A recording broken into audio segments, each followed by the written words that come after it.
আসাদদেরকে বললেন, তোমরা কি ওনাকে চেনো? তখন বলছে, না হুজুর, আমরা চিনতে পারি না।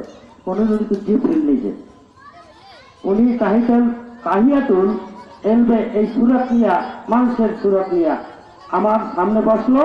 উনি কি আপনাদেরকে কি শিক্ষা দিয়ে গেলেন? কি আদবে আমার সাথে তোমরা বসবা, আমাকে কি আদব করবা, আর আমার কাছে কিভাবে মাসাল্লাহ শিক্ষা করবা, এই কথাটা উনি শিক্ষা দিয়ে গেলেন।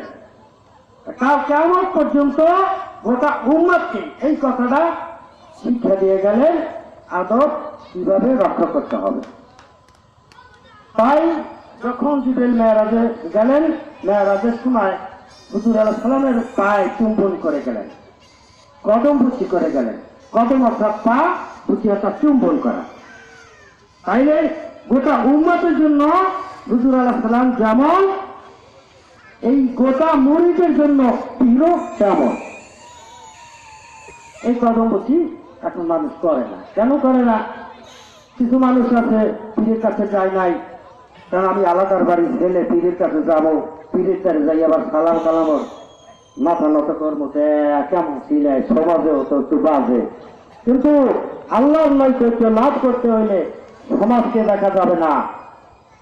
আল্লাহর পাগল বাংলার জমিনে এখনো আছে। এই জন্য বলছে, আল মুমিনুল আকরামুল কাবা, অর্থাৎ মুমিন ব্যক্তি কাবার চেয়ে উত্তম।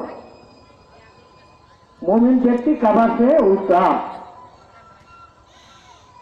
আর ওমর খেতাব রাদিয়াল্লাহু তাআলা তার একটা হাদিসে, এটা হলো হানাফি মাযহাবে নির্ভরযোগ্য হাদিস। সেখানে লাগছে যে ইছালে কামেল আফজাল কাবা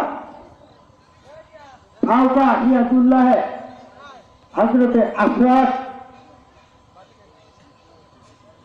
আল্লাহর ওলিগণ খানায় কাবা হইতে উত্তম। আল্লাহর ওলিগণ খানায় কাবা হইতে উত্তম। আর হযরতে আসওয়াদ পাথর, পীরের হাত আসওয়াদ পাথরের চেয়ে কোটি গুণে